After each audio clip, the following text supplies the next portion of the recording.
For every 10-degree change in the temperature, the activity of the enzyme gets altered, therefore altering the rate of the reaction. If the enzyme is not bound by a cofactor, then it will not bring about the enzymatic activity. So what are coenzymes? They are nothing but some of the organic compounds that are usually bound to the apoenzyme, and they only take part in the enzyme activity during the catalytic reaction. Until then, they remain silent.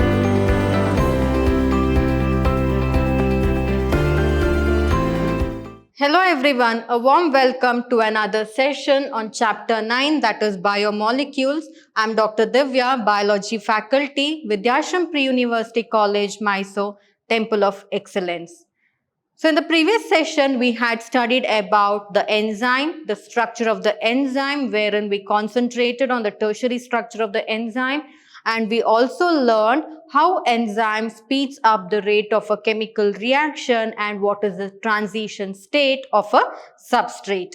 In today's session, we shall again study about the chemical reaction that is brought about by an enzyme, and we will study about the factors that affect the enzyme, and also we'll study about something called as a cofactor. So we shall start with today's session. So we shall study about the nature of the enzyme action. So we learned so far that enzymes, they bring about a chemical reaction wherein they speed up the chemical reaction. So how do these enzymes speed up a chemical reaction, and in order to do so, what is the nature of an enzyme? So we all know that each enzyme has a substrate binding site in its molecule, so that a highly reactive enzyme substrate complex is produced. So we know that the enzyme, so if this is the structure of the enzyme, so this is the active site of the enzyme, and to this active site or the binding site, a substrate of the same shape will come and bind here, just like a lock and key. So it will come and bind here, therefore forming a enzyme substrate complex. And the binding of the substrate to the enzyme, to the binding site of the enzyme, is very, very important for a reaction to occur. And this complex that is formed, that is the enzyme substrate complex that is formed, it is actually short-lived. Why is it short-lived? Because very soon, once the enzyme starts acting on the substrate, therefore altering the substrate, and as soon as the substrate becomes transient, or as soon as it changes, or as soon as it alters, as soon as it becomes a product, it will get disassociated from the substrate. That is, it will remove itself, or it will detach itself from the substrate, and therefore it will form a end product. So therefore, this enzyme substrate complex that is formed, it is short-lived and it will dissociate into its products, and the unchanged enzyme with an intermediate formation of the enzyme product complex will get formed. So as you can see, and these enzymes again, they will start taking place in the next round of the reaction. So what is the most important thing here? It is the binding of the substrate to the enzyme, forming a enzyme substrate complex. After the formation of the enzyme substrate complex, the end product get formed, that is the enzyme, and the product will get formed, and therefore the enzyme gets separated and the product gets separated. So here, what is this P? It is nothing but the substrate that got altered because of the action of the enzyme, right? So after the function of the enzyme will release itself from the product and the product will get released. So that is how the nature of the enzyme action actually takes. And this enzyme that is released, it will again take part in the other reaction. So that is how the enzyme actually acts on a chemical reaction. So the formation of the enzyme substrate complex is essential for catalysis. So why it is essential for catalysis? Catalysis is nothing but the reaction that takes place by making use of the enzyme, where the reaction will not get altered nor it will alter the enzyme there. So next, talking about the catalytic cycle of an enzyme action. So an enzyme, if it has to bring about a catalytic reaction, it has to have certain properties. What are those? We shall see. So first, the substrate. So first, if any catalytic reaction has to occur, first the substrate should go and bind to the active site of the enzyme, fitting correctly into the active site. So once the substrate goes and binds to the active site, the enzyme will alter itself to some extent in order to fit properly to the substrate. So the binding of the substrate will actually bring about the alteration in the shape of the enzyme, therefore making the substrate to fit even more properly to that particular enzyme. So what is the first point here? So first, the substrate should find the enzyme. Once it finds the enzyme, it will go and bind itself to the active site of the enzyme. And after binding to the active site of the enzyme, the second point is here the substrate actually, the enzyme, it will alter its shape so that the substrate neatly or properly fits to that particular enzyme. After now fitting of the enzyme to the substrate, or the substrate to the enzyme, all that has taken place. Now the active site of the enzyme, it will come in close proximity to the substrate and the new enzyme product complex will get formed. So here what happens? First, enzyme, to that the substrate will go near the enzyme and it will fit to the enzyme. When it fits to the enzyme, then the enzyme will alter itself too, so that the enzyme substrate complex can be formed. So it will get altered itself in such a way that the enzyme substrate complex will be formed. And this enzyme substrate complex, what will happen next? The enzyme will act on the substrate, therefore transiting the substrate or changing the substrate into the product, therefore forming the enzyme product complex. The enzyme product complex will get formed. After the formation of the enzyme product complex, what happens? The enzyme will release itself from the product. So enzyme will get released and the product will also get released separately. So the enzyme releases the product of the reaction and the free enzyme is ready to bind to another substrate molecule. Now within seconds this process will take place. Again it will go and bind to the other substrate molecule. It will form an enzyme product complex. Again enzyme will be released. Again product will be released. Again the enzyme that is released, again it will go and bind to another enzyme substrate. Again a substrate will come and bind to that enzyme. Like this, the reaction, like a chain, it will keep on continuing every seconds, within seconds, and throughout the catalytic cycle this process will keep on continuing. Therefore these are the catalytic cycle of an enzyme action, and these are the properties that an enzyme should actually have. So if a reaction has to occur by an enzyme, all these should take place. First, substrate will go and bind to the enzyme. The enzyme will adjust itself so that the substrate fits in properly to the enzyme, therefore forming an enzyme substrate complex. And from this enzyme substrate complex, the enzyme will start functioning on or reacting on the substrate, therefore converting the substrate into the end product, therefore forming a enzyme product complex. After the enzyme product complex is formed, enzyme separates or it will release the product, and now the enzyme and the products are separated. That enzyme, again to that particular enzyme, one more substrate will come and bind and the reaction will continue as such. So this cycle, again here this enzyme, one substrate will come and bind and the same reaction will continue like a cycle. So this is the catalytic cycle of an enzyme action. So we shall see what are the different factors that actually alter the enzyme activity. So for example, temperature we had already studied. That is, I had already told you in the previous session, for every 10-degree change in the temperature, the activity of the enzyme gets altered, therefore altering the rate of the reaction. So we shall see now apart from temperature, there are also various other factors that alter the rate of the chemical reaction. So we shall see what are the factors that actually affect the activity of the enzyme. The first factor is temperature and pH. So enzymes generally function in a narrow range of temperature and pH. Means if for a reaction to occur, if that particular temperature should be there, then that temperature only should act upon. And pH also should be the same like that. It should not get altered. So each enzyme, it actually shows its highest activity at a particular temperature and a pH, which is called as the optimum temperature and the optimum pH. So say for example, the optimum pH of our body is about 97 degree, or it is about 90 degrees, right? So a body temperature. So for an enzyme to act on a substrate, it should have a optimum temperature and a optimum pH.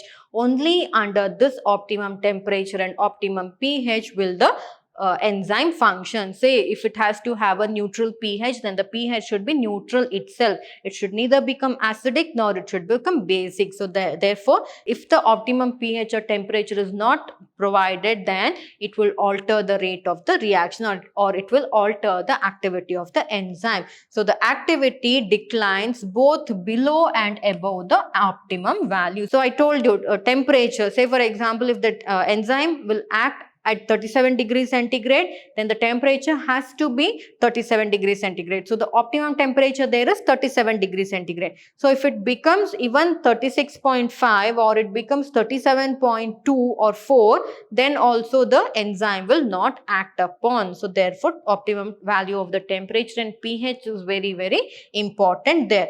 And if the temperature is low, it actually preserves the enzyme temporarily and it results in the inactive state of the enzyme. So under low temperature, the enzymes will be in the inactive state, means they will not bring about any process of chemical reaction. Whereas at high temperature, if the enzyme is subjected to high temperature, then it will completely destroy the enzymatic activity of that particular enzyme. Why? Because what did I tell you in the previous session? What are enzymes? Enzymes are nothing but they are made up of proteins, right? So here proteins, they get denatured, or the structure of the protein gets altered when it is subjected to high temperature. Therefore here, because enzymes are nothing but made up of proteins, therefore enzymes also get altered if it is subjected to a very high temperature. So you can see here the optimum temperature. So the enzyme activity functions at a optimum temperature as well as at a optimum pH. Neither decrease nor increase in the temperature of the pH will support the enzyme activity. So we shall study about one more factor that actually affects the enzyme activity is the concentration of the substrate. That is, how much substrate is present in that particular chemical reaction. So here, with the increase in the substrate concentration, that is, as the substrate concentration increases, the velocity of the enzyme reaction will actually rise first. So as you can see here, as the concentration of the substrate increases, the velocity of the rate of reaction or the velocity of the enzymes that acts on the substrate will actually increase. But once it reaches the peak, that is, once it reaches the maximum velocity, that is V max, the enzyme action will stop. Why it will stop? Because the availability of the substrate will not be there. That is, the concentration of the substrate would have been over there. So therefore, it will not rise any further because there is no rise in the concentration of the substrate. Easy to understand. So, as the concentration of the substrate, as the amount of substrate taking part in the chemical reaction increases, why substrate is important? Here we know that to the enzyme, the substrate has to bind, then it has to form a enzyme substrate complex, and this enzyme substrate complex should get converted into an enzyme product, and once it gets converted into an enzyme product, the enzyme should release the product, right? And now here enzyme availability is there. So because this enzyme availability is there, again one more substrate will come and bind to this enzyme. Again it will form an enzyme substrate complex. The process continues. Again the enzyme will be available again. So up till when will the substrate be going and binding? until the substrates are there in the particular chemical reaction. So here, until the substrate concentration is available, the enzymes will react. But once it reaches the maximum velocity, wherein the substrate concentration is not there, the substrates are not further available, then the enzyme action will actually stop. The enzymes will become inactive there. So this is why it becomes inactive, because the enzyme molecules are fewer than the substrate molecules, and after the saturation of these molecules, there are no free enzymes that are available to which the substrate can bind. So substrate concentration, if it keeps on increasing, how much enzymes availability is there, that will matter in that particular reaction, right? So once there are no free enzyme molecules to bind with the extra substrate that is there, the reaction will not take place. The enzyme will become inactive. Why? Because there are no enzymes at all. So if there are no enzymes, to which will the substrate go and bind there? So therefore, the concentration of the substrate also plays a very important role in the enzyme activity. We might think that the enzyme is not acting there. Why? Because the enzyme would have got over, because it is just like here demand is more, supply is less. What is the demand? Substrate.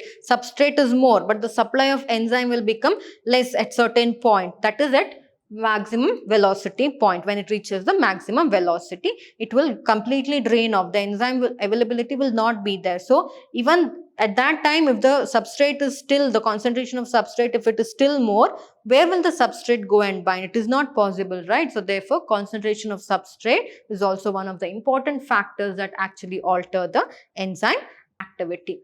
So next, talking about the binding of specific chemicals. So binding of specific chemicals is also one of the components that actually alter the enzyme activity. So when the binding of chemical stops, the enzyme shuts off the enzyme activity. The process is called as inhibition, and the chemical is an inhibitor. So say for sometimes there might be certain chemicals which actually hinders the enzyme activity. So such chemicals which shuts off the activity, or it completely stops the activity of the enzyme, are called as inhibitors, and the process of inactivation of the enzyme by a chemical is called as the inhibition. So when the inhibitor closely resembles the substrate, so what happens here? I told you it is like a lock and key model. Say for example, if the enzyme looks like this, the substrate should be in such a way that it should be able to go and bind, right? Like a puzzle, how you arrange jigsaw puzzles, right? Just like that, it should go and fit inside properly. So this is the enzyme, this is the substrate. Sometimes what happens is, there might be a chemical whose structure actually looks exactly like the structure of the substrate. So it will get confused, and that chemical will go and bind to the, so the chemical will go and bind to the enzyme here. So when the chemical goes and binds to the enzyme, what happens? Instead of the substrate, it will inhibit the activity of the enzyme. Why? The activity of the enzyme can only be progressed by the binding of the substrate, not any other chemical go and binding to the enzyme. So that is when the alteration of the enzyme activity will occur. Say for example here, the inhibition of the succinic dehydrogenase. So succinic dehydrogenase is an enzyme which brings about a chemical reaction. There is a chemical called as malonate which actually resembles the substrate. Okay, so that malonate, instead of the substrate going and binding to the enzyme, the malonate will go and bind to the enzyme which actually looks like a substrate itself. So therefore what happens?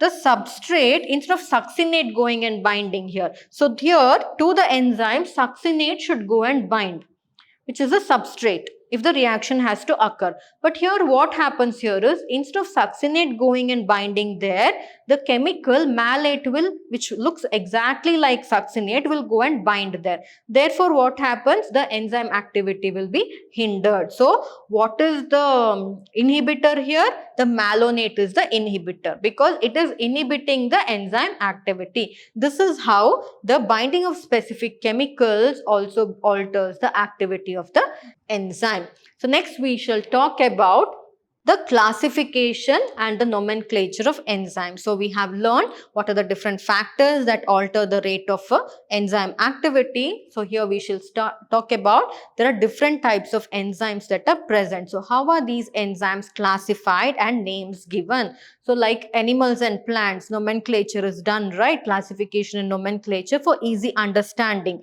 for easy grouping. Just like that, there are thousands together of enzymes are present. How can they be classified and how can they be named? So, to understand that, we shall study about the classification and nomenclature of enzymes. So, enzymes are usually divided into 6 classes, each having 4 to 13 subclasses. So, how many? 6 classes of enzymes are there. Under each 6 classes of enzymes, under each class of enzyme, there is about 14 to 13 subclasses of enzymes. And they are named accordingly by a 4-digit number based on the type of the reaction they bring about. So, how are they classified? Based on, so how are plants and animals classified? They are given names, that is genus name, species name, right? Just like that here, the enzymes, the different types of enzymes that are there, they are classified into 6 classes, and under each class, there are 4 to 13 subclasses and they are named by a 4-digit number. And how the 4-digit number is given? Based on the type of reaction they actually bring about or they catalyze. So, first enzyme that we'll study about is oxidoreductases, or it is also called as the dehydrogenases. So, these are the enzymes which actually catalyze the oxidoreduction between two substrate, that is oxidation and reduction between two substrate, that is called noted as S and S prime.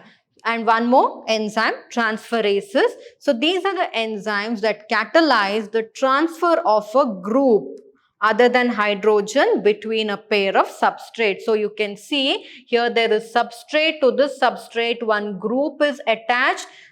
So, that kind of enzyme, it is called as the transferases. They help in, these enzymes actually, they help in transferring a group between a pair of a substrate. So, between two substrate, they actually add a group in between. So, such enzymes are called as the transferases.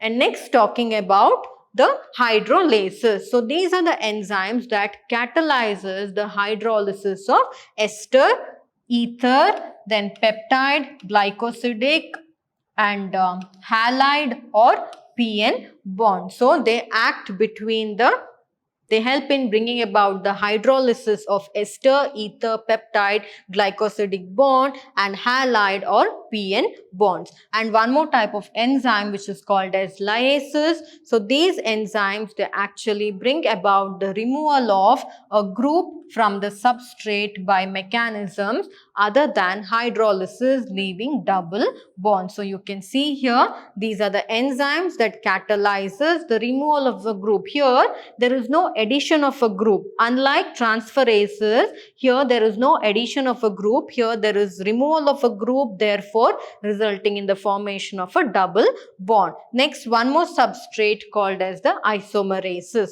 Isomerases, they actually include those enzymes that catalyze the interconversion of optical, geometric or positional isomers. And the last enzyme which is called as ligases. So, these enzymes, they bring about the linking together of two compounds. Say for example, enzymes which catalyze the joining of two different compounds. Here, there is no removal of a compound, there is no breaking of a compound. Here, two compounds are joined together.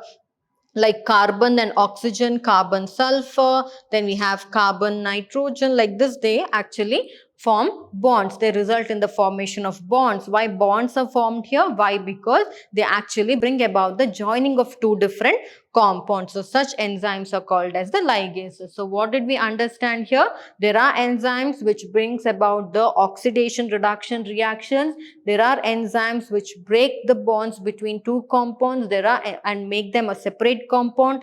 There are enzymes which actually builds a bond between the two compounds, therefore forming a two compound complex. And also there are some enzymes which brings about the addition of a group in between the substrate, and there are enzymes which also brings about deletion of groups between the substrate and therefore forming a double bond. So these are the different types of enzymes that are present. And next, talking about some important component called as the cofactor. So apart from enzyme, there is something called as the cofactor. So usually what is the function of the cofactor? So actually here the catalytic activity gets lost whenever a cofactor is removed from the enzyme. So cofactors are also important in bringing about the rate of a reaction. Why? Because in the enzyme, whenever a something called as a cofactor is removed, it will actually alter the rate of a reaction, or the catalytic activity of that particular enzyme completely gets hindered or it gets lost whenever the cofactor is removed from the enzyme. So this states that cofactors play a very, very important role in bringing about the catalytic activity of the enzyme. So far we had studied enzyme speeds up the rate of the reaction, enzyme brings about a catalytic reaction. So if all this has to occur, then the cofactor should be bound to the enzyme. If the enzyme is not bound by a cofactor, then it will not bring about the enzymatic activity. So therefore cofactors are also very, very important in bringing about the enzyme reaction. So apart from this, there are under cofactors, there are prosthetic groups. So these prosthetic groups are nothing but organic compounds, and they are something different from that of the cofactors. How are they different?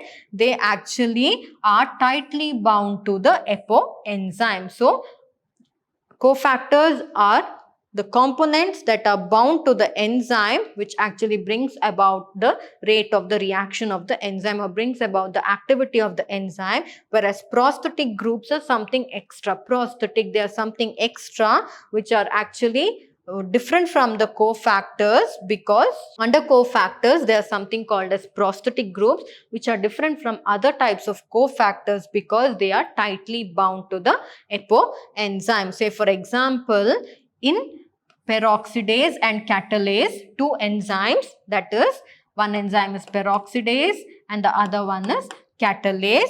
So these two enzymes, they actually bring about a particular reaction wherein they result in the breakdown of hydrogen peroxide to water and oxygen. So in the presence of two enzymes, that is peroxidase and catalase, the hydrogen peroxide is broken down into water and oxygen and also into heme. So water and oxygen. So here heme is the prosthetic group and it is a part of the active site of the enzymes. What is the enzyme that we are talking about is peroxidase, and its cofactor is the catalase. So peroxidase and catalase together, they bring about the breakdown of the hydrogen peroxide into water and oxygen. Apart from this, the enzyme also consists of a prosthetic group called as the heme, which is bound to the active site of the enzyme, and therefore it also brings about or speeds up the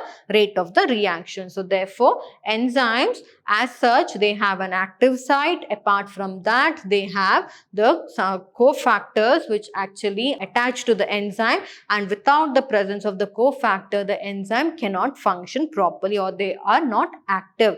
And in the cofactors, there is something called as the prosthetic group, which is different from that of the other cofactors. They are tightly bound to the apoenzyme, and one of the best example for a cofactor, that is for a prosthetic group, is heme. So heme is one of the prosthetic group that is a part of the active site of the enzyme. So therefore, all these are very, very important for the activity of the enzyme. So some of the other cofactors here, coenzymes. So what are coenzymes? They are the organic compounds, but their association is with that of the apoenzyme, and it is only transient. That is, they take part only during the transition state, and they only occur during the process of catalysis. So when will transition occur? During the chemical reaction process, right? So what are coenzymes? They are nothing but some of the organic compounds that are usually bound to the apoenzyme, and they only take part in the enzyme activity during the catalytic reaction. Until then, they remain silent. And coenzymes, they actually also serve as cofactors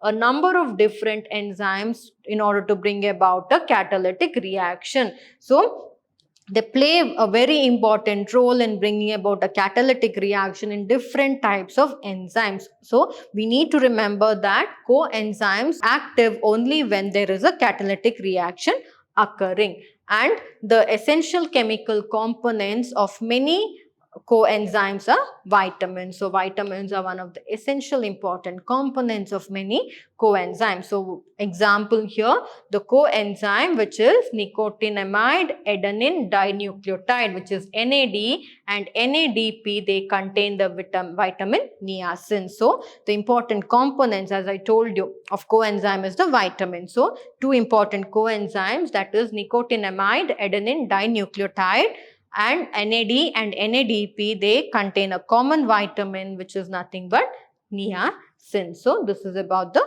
enzymes. Next, talking about the metal ions. So a number of enzymes actually. So cofactors means they are the factors. So cofactors means something that helps in bringing about the enzyme activity. They help the enzyme. So among such cofactors, even metal ions are also one such. So there are a number of enzymes that actually require a metal ion for their activity, which therefore forming a coordination bonds with the side chains at the active site, and also at the same time they help in formation of a coordination bond from one or more coordination bonds with the substrate.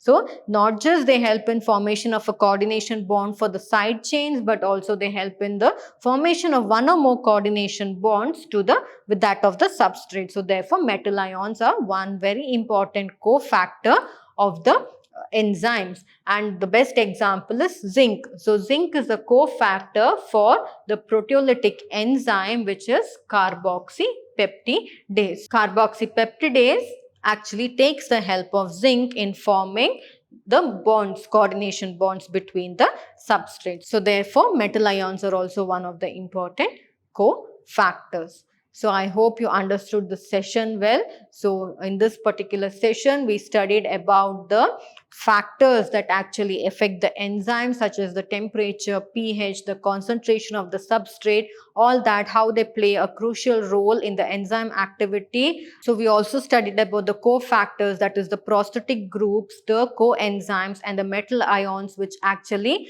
help the enzymes in bringing about a catalytic reaction. So I hope you understood the session well.